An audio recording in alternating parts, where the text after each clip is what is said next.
Bismillahirrahmanirrahim. Assalamualaikum warahmatullahi wabarakatuh. Waalaikumsalam warahmatullahi wabarakatuh. Selamat pagi anak-anak. Gimana kabarnya semuanya? Pagi guru. Sehat. Baik. Kita akan mempelajari tema 1, subtema 1 hari ini sama seperti yang kemarin. Baik, sebelum kita mulai pelajarannya, marilah kita berdoa menurut agama dan keyakinan kita masing-masing. Berdoa dimulai. Amin. Baik, langsung saja. Apakah di sini ada yang mengetahui apa saja yang kita pelajari hari ini? Tak tahu, Pak. Semangat dong, ayo semangat. Semangat, Pak. Tidak tahu, Bapak. Belum sarapan orang-orang tadi. Baik, di sini kita akan mempelajari yaitu tema 1 diriku dan subtema 1 aku dan teman baruku. Nah, baik, di sini kita akan mempelajari materinya yaitu dongeng dan peraturan di sekitar. Baik, di sini apakah ada yang mengetahui apa itu dongeng? Cerita. Nah, benar sekali, cerita yang difiksi atau yang dirangkai, dibuat-buat oleh orang yang penyampainya itu anonim. Selanjutnya peraturan di sekitar. Apakah anak-anak tahu apa saja peraturan di sekitar kita? Kalau di sekolah tidak boleh makan. Pak. Iya, Pak. Harus pakai seragam sekolah. Tidak boleh terbakar. Di sini akan sedikit bercerita dongeng tentang si kancil dan buaya. Apakah anak-anak sudah tahu bagaimana ceritanya? Tidak tahu, tapi lupa, Pak. Karena diceritain tapi Baik. lupa. Bapak akan menceritakan dulu karena ada yang lupa dan tidak yang tahu ya. Baik, di sini ada dongeng si kancil dan buaya. Di sebuah hutan belantara yang luas tinggal beraneka ragam satwa. Salah satunya seekor kancil. Kancil yang satu ini dikenal memiliki kecerdikan yang luar biasa. Tak hanya cerdik, kancil pun dikenal sebagai satwa yang ramah akan sesama. Seperti suatu pagi, ia melihat seekor induk bebek di tengah berenang bersama anaknya. Kancil pun sedang berjalan menelusuri hutan, menyapa bebek tersebut. Katanya, "Hai bebek, asik sekali kamu berenang." Begitupun kepada satwa-satwa lain yang sepanjang jalan tak henti menyapa dan ia sapa. Itulah kancil dengan keramahan yang selalu disegan banyak satwa yang di hutan itu. Inilah si kancil, perkenalan si kancil tersebut.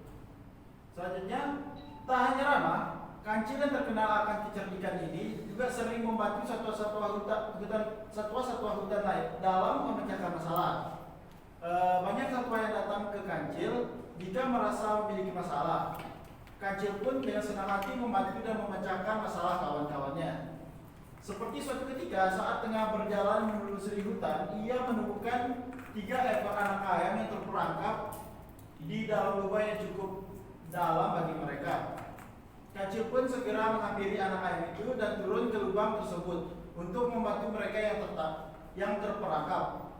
Setelah masuk ke dalam, kancil membungkukkan badannya dan meminta anak ayam tersebut menaiki tubuhnya.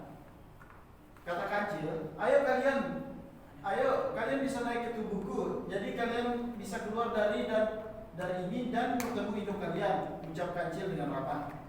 Setelah semua anak ayam berhasil naik ke tubuhnya, kancil pun melompat keluar lubang dan berjalan menemui induk ayam yang tengah kebingungan mencari anak-anaknya. Ia pun melepaskan ketiga anak ayam tersebut kepada induknya. Sang induk pun sangat senang dan berterima kasih kepada kancil yang sudah membantu anak mereka. Tak hanya induk ayam, ketiga yang tadi juga bersorak kompak mengucapkan terima kasih kepada kancil. Dengan kompaknya, "Terima kasih Tuan Kancil," ucap ketiga anak ayam gembira tersebut. Selanjutnya yaitu setelah berjalan-jalan, kancil pun mulai merasa lapar. Ia menepi memakan rumput yang ada di sekitarnya. Setelah ia makan rumput, kancil pun berkata, rumput saja ternyata tidak membuatku kenyang. Kancil kemudian berjalan di tengah teriknya matahari hingga dirinya tiba di sebuah sungai yang ada di dalam hutan. Ia mendekati tepi sungai untuk sekedar menghilangkan dahaga setelah berjalan-jalan dan makan tadi. Setelah puas minum, kancil yang tengah memandangi sungai langsung berbinar ketika melihat sesuatu yang menarik di seberang sungai. Hal yang membuatnya tertarik adalah pohon buah-buahan yang dapat menghilangkan rasa laparnya tadi. Seperti yang ada di gambar, itu terdapat sebuah pohon apel yang dilihat oleh kancil. Namun derasnya air sungai tidak memungkinkan kancil untuk menyeberangi sungai tersebut. Ia pun mencari cara agar bisa menyeberangi tanpa bahaya. Sampai suatu ide ia dapatkan, yaitu dengan mengelabui buaya-buaya yang ada di sungai tersebut. Selanjutnya seekor buaya pun keluar dari tepi sungai menghampiri kancil yang terlihat senang. "Hai kancil," katanya buaya, "ada apa kamu kesini? Apa kamu mau menjadi santapan kami?" Tanya buaya itu kepada kancil. Kancil pun menjawab pertanyaan buaya dengan senang hati. "Aku mempunyai berita baik untuk kalian semua. Aku membawa daging segar dari raja dan diperintahkan untuk menghitung jumlah buaya yang ada di sungai. Kalian cukup belajar berjajar di sungai dan nanti akan kuhitung." Merasa senang mendengar kabar kancil membawa daging segar untuk ia dan teman-teman buaya lainnya. Buaya tadi kemudian menyanggupi permintaan kancil dan memanggil seluruh buaya yang berada di sungai untuk berjejer hingga membentuk jembatan seperti yang ada di pada gambar. "Sudah siap?" katanya semua buaya bersemangat. Kancil pun dengan girang melompati buaya-buaya dan pura-pura menghitung buaya-buaya yang berjejer membentuk jembatan itu. Setelah sampai ujung, kancil pun melompat ke tepi sungai. Lalu ia berkata, "Terima kasih para buaya, berkat kalian aku bisa menyeberangi sungai ini." Setelah berkata itu, kancil langsung berlari kencang meninggalkan buaya-buaya yang marah karena perbuatannya. Kancil pun dengan bebas memakan buah-buahan yang di seberang sungai untuk menghilangkan rasa laparnya. Begitu cerita cerdik dari si kancil yang membodohi buaya. Baik, di sini ada pelajaran yang dapat diambil dari dongeng si kancil dan buaya. Pesan moral yang dapat diambil dari dongeng si kancil dan buaya adalah kancil menipu buaya agar bisa menyeberangi sungai dan dapat keinginannya untuk kemudian membuat buaya menjadi sangat marah kepada kancil. Ini bisa menjadi pembelajaran bahwa semua perbuatan jelek hanya akan menambah musuh. Jadi lebih baik menggunakan kecerdasan untuk hal-hal yang baik saja agar banyak orang yang menjagani. Baik, dari keempat anak-anak, apakah mengerti apa pesan moralnya dari cerita ini? Mengerti, Bu. Mengerti, Pak Guru. Paham, Pak. Kita nggak boleh tipu orang juga. Baik, dari cerita tersebut ada beberapa peraturan yang tertentu yang Bapak tidak sebutkan. Jadi Bapak minta satu orang untuk maju menyebutkan apa saja sih peraturan yang dilanggar oleh kancil di dalam hal tersebut, di dalam cerita dongeng tersebut. Ya, saya minta silakan Fitria, coba maju. Baik, silakan kepada Fitria untuk maju. Mungkin bisa berdiskusi kepada teman-temannya dulu apa saja peraturan yang dilanggar oleh kancil.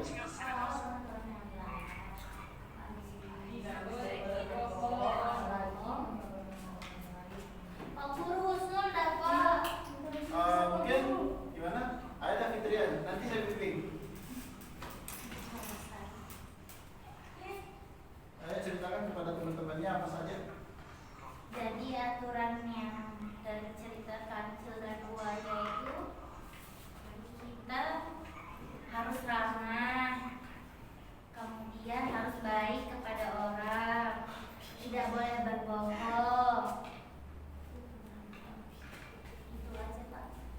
Baik, terima kasih kepada Fitria sudah menjelaskan. Bagaimana anak-anak yang lain? Apa mengerti? Ngerti, Pak Guru. Silakan untuk buat Fitria. Baik, untuk selanjutnya Bapak akan meminta anak-anak untuk membentuk kelompok masing-masing 2 orang. Yang di samping ya, Bapak akan memberi di sini KPD untuk diajarkan untuk dikerjakan bersama-sama ya. Iya, Pak.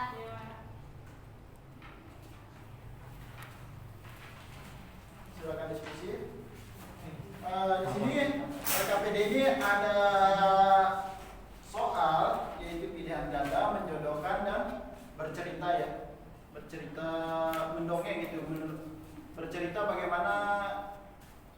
bagaimana kehidupan anak-anak seharian di rumah ataupun di sekolah. Silakan dikerjakan.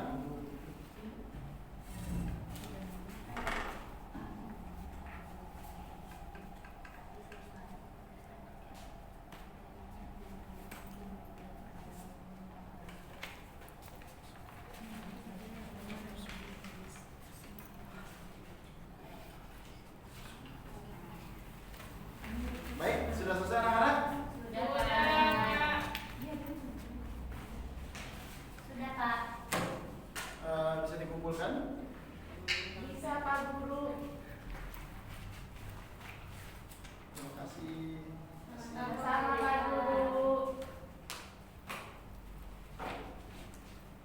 Nah, dari LKPD tersebut, Bapak tadi disuruh Bapak memberi pertanyaan untuk memberi perintah untuk membuat cerita tentang kehidupan anak-anak terkait dengan peraturan sehari-hari yang ada di sekolah dan di rumah.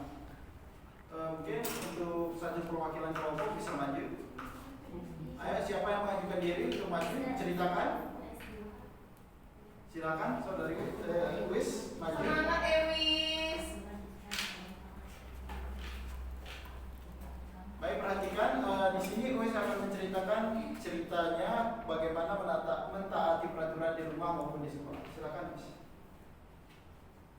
Yang harus kita lakukan untuk menaati peraturan di rumah adalah misalkan harus rajin membantu orang tua, kemudian harus bisa membantu ibu membersihkan tempat tidur, kemudian membantu menyiapkan makanan. Nah, kemudian untuk yang di sekolah itu tidak boleh terlambat, kemudian harus memakai seragam, harus memakai sepatu, tidak boleh memakai sandal. Itu aja Pak Guru. Baik, terima kasih kepada Wis Fitri. Tepuk tangan untuk Wis. Selanjutnya di sini Bapak akan memberikan sebuah tugas untuk dikerjakan di rumah. Untuk dikerjakan di rumah di sini tugasnya yaitu membuat cerita masing-masing anak-anak. Bagaimana sih cara mentaati, bagaimana sih cara mematuhi peraturan di rumah? Ya, salah satunya yaitu membantu orang tua ya. Nanti akan dikumpulkan besok ya, besok karena kita akan bertemu besok. Di sini PR-nya bisa dikerjakan bersama orang tua. Iya, Pak. Iya, Pak.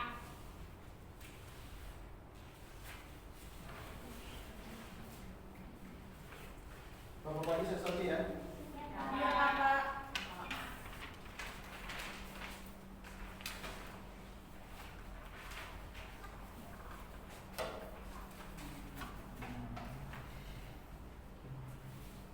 Baik, untuk itu terus terakhir kegiatan belajar kita hari ini. Jadi untuk kesimpulannya belajar kita pada pagi hari ini, kita harus mentaati peraturan yang ada di sekolah maupun di rumah. Contohnya yang ada di rumah yaitu mematuhi orang tua, membantu orang tua. Terus yang di sekolah itu seperti yang dikatakan Miss tadi, Tidak boleh terlambat. tidak boleh terlambat. Terus memakai sepatu dengan rapi. Baik, sekian pelajaran untuk hari ini. Kita akan ketemu besok. Sebelum kita menutup pelajaran kita pada pagi hari ini, apakah ada yang ingin bertanya terkait materi hari ini? Tidak Bapak. Sudah mengerti semuanya? Sudah Pak Guru. Baik, sebelum kita mengakhiri pelajaran kita pada pagi hari, marilah kita berdoa menurut agama dan keyakinan kita masing-masing. Berdoa mulai. Amin.